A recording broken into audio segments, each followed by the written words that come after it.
Hello, my lovely people.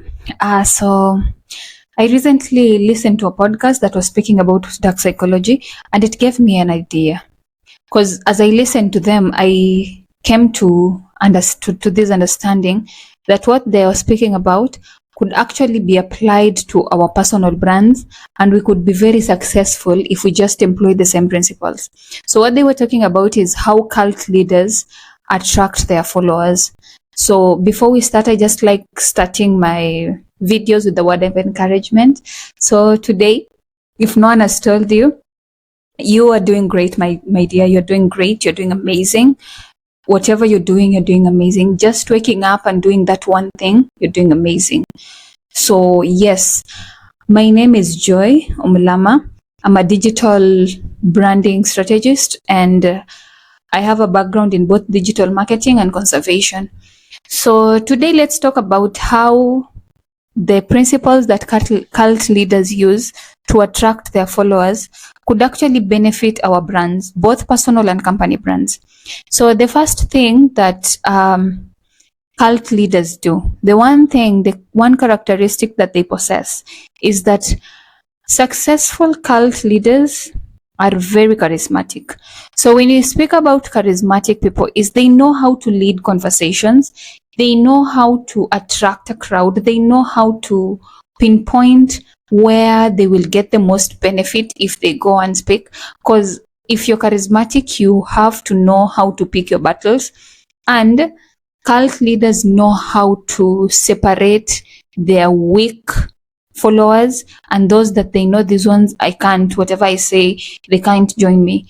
So they know how to spot these weaklings, and they know how to hold conversation, and they know how to state their points and make people believe them. So they're so charismatic that you just want to listen to them.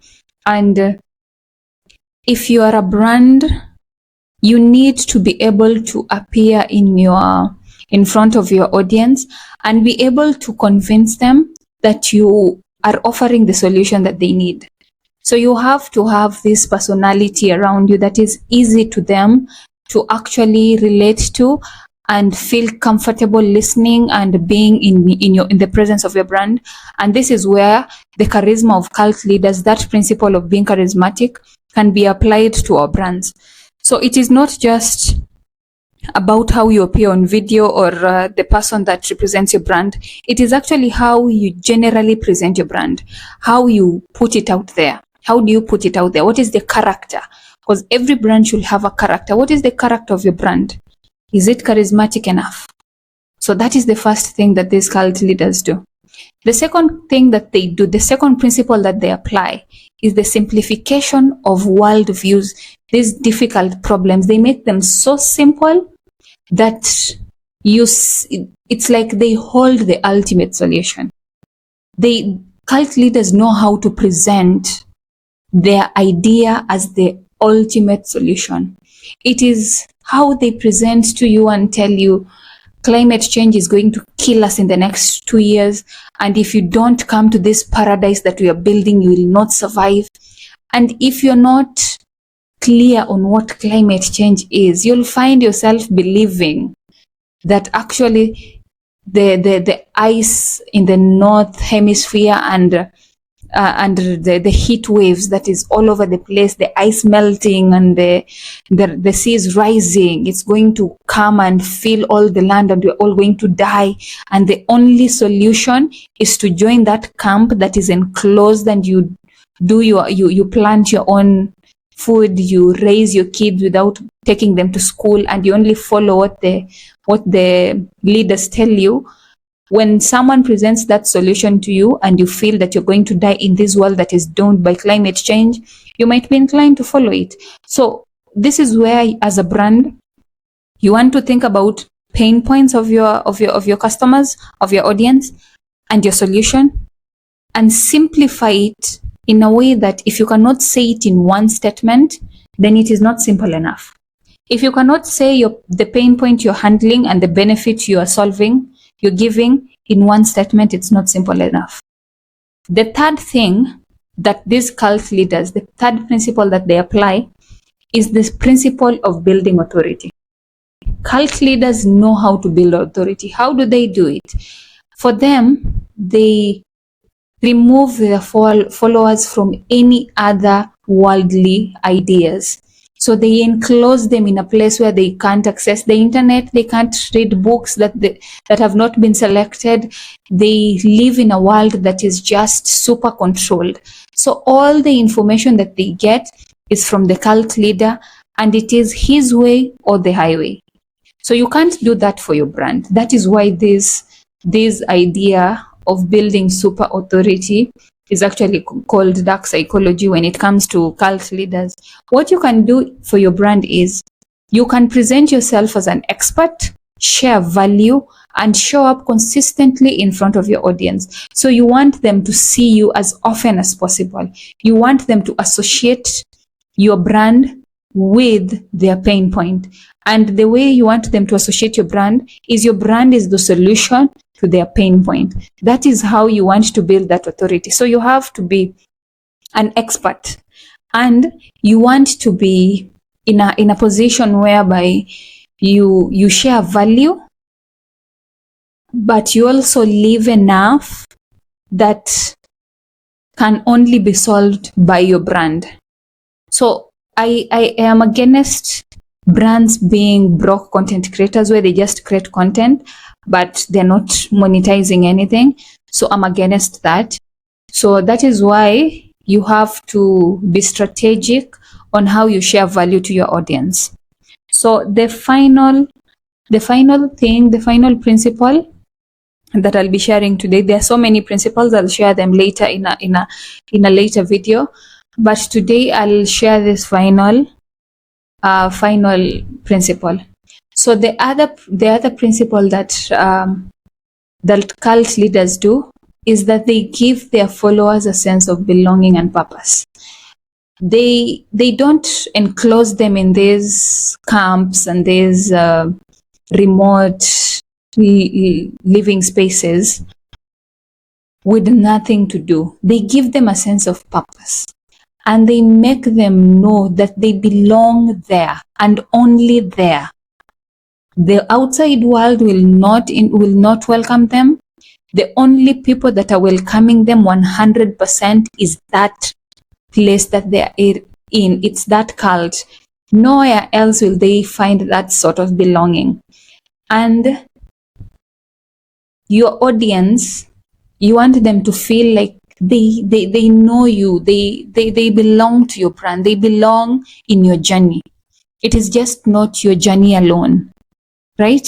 So show your start point and how you came from there and now you are here, and what inspired your journey and what have been the challenges, the behind the scenes.